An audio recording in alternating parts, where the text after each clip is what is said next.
بسم اللہ الرحمن الرحیم۔ بدھ کی صحبت میں شیخ افندی کہہ رہے ہیں کہ لوگ بہت ہی سستی چیزوں پہ خوش ہو جاتے ہیں، اور جو اس قسم کی خوشی ہے اس کی بہت بھاری قیمت ادا کرنی پڑتی ہے۔ ہاں جی، جیسے فٹ بال۔ کس قسم کی بدعت ہے یہ؟ بہت بڑی بدعت۔ بدعت سستی چیزوں کے اوپر خوش ہونا۔ بالکل آپ ایک جذبات کو آنے سے روک سکتے ہیں۔ غصہ ایک جذبہ ہے، حسد بھی ایک جذبہ ہے کہ نہیں؟ جو چار خصوصیات ہیں اس کے اندر ایک جذباتی حصہ ہے۔ آپ بالکل اس کو کنٹرول کر سکتے ہیں، لیکن آپ کو یہ سوال کرنا ہے کہ آپ اس طرح کیوں محسوس کرتے ہیں۔ آپ کو ایسا نہیں کرنا چاہیے۔ مثال کے طور پہ جب کوئی گرتا ہے، آپ اس کے اوپر ہنستے ہیں، اس میں ایک مزاح کا پہلو ہے، لیکن غلط بھی ہے۔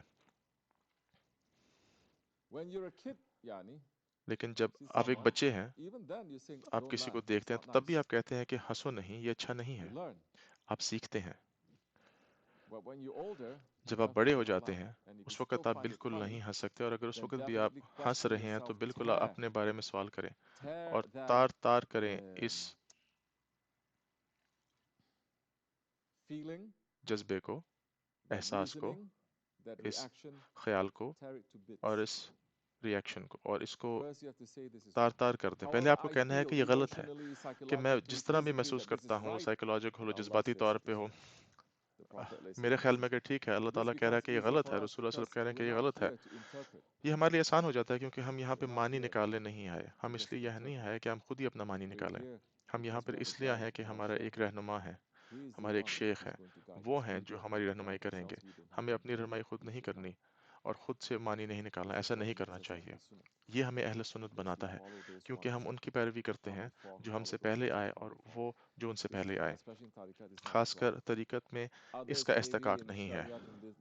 شریعت میں شاید اور ہو، لیکن وہ ایک اونچی مقام کی بات ہے۔ آج کل لوگ اپنے آپ کو بہت اونچا سمجھتے ہیں کیونکہ ان کو ایک دو لفظ عربی کے آتے ہیں اور وہ تفسیر کرتے ہیں اور اپنے معنی نکالتے ہیں اور فتوے دینا شروع کر دیتے ہیں، اور یہ سب کچھ غرور سے آ رہا ہے۔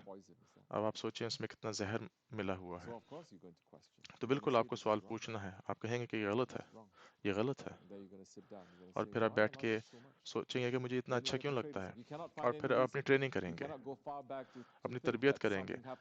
آپ کوئی بہانہ نہیں نکال سکتے کہ مجھے ماضی میں کسی نے یہ سکھایا یا میری تربیت کی۔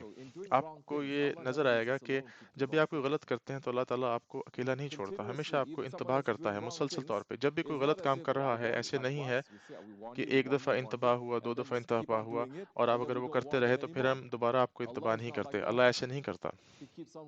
اللہ تعالیٰ انتباہ کرتے ہیں اور کرتے رہتے ہیں جب تک ہم مر نہیں جاتے۔ اگر ہم اصرار کریں اپنے اس عمل پہ، پھر بھی اللہ تعالیٰ آپ کی انتباہ کرتے رہتے ہیں۔ تو پھر ہمیں خیال رکھنا ہے، احساس رکھنا ہے۔ آپ سمجھے، ہمیں احساس رکھنا ہے، کیونکہ جو غلط کام ہم کر رہے ہیں یہ ایسے نہیں ہے کہ ہمیں کوئی انتباہ نہیں ہوا۔ انتباہ ہوئی ہے، لیکن ہم نے خود اس کے بارے میں خیال نہیں کیا یا اس کو سنا نہیں، اور یہ غلط اعمال ہمارے حصہ بن جاتے ہیں، ہماری شناخت کا، ہمارے مذاق کا، ہمارے کلچر کا، اور ہم اس کے بارے میں سوال ہی نہیں کرتے۔ اور اس رستے میں خاص طور پہ اسی لیے ہے کہ آپ سوال کریں اپنے ایمان کے بارے میں، اپنی کتاب کے بارے میں سوال کریں، اپنے بارے میں سوال کریں، جس طرح آپ سے سوال کیا جائے گا آخرت والے دن۔ ہر چیز کے بارے میں سوال ہوگا اس دن، اور وہ سوال جو اس وقت جو آپ کر رہے ہیں، آپ رہنمائی کے ذریعے اس کا جواب ڈھونڈیں اور اپنے نفس کے خلاف لڑیں۔ اس کو کہتے ہیں جہاد الاکبر، اور یہ ایک مقدس جہاد ہے، مقدس اور سب سے بڑا جہاد ہے۔ انشاءاللہ اللہ تعالی ہمیں طاقتور بنائے اور ہمیں جیتنے میں مدد کرے۔ آمین۔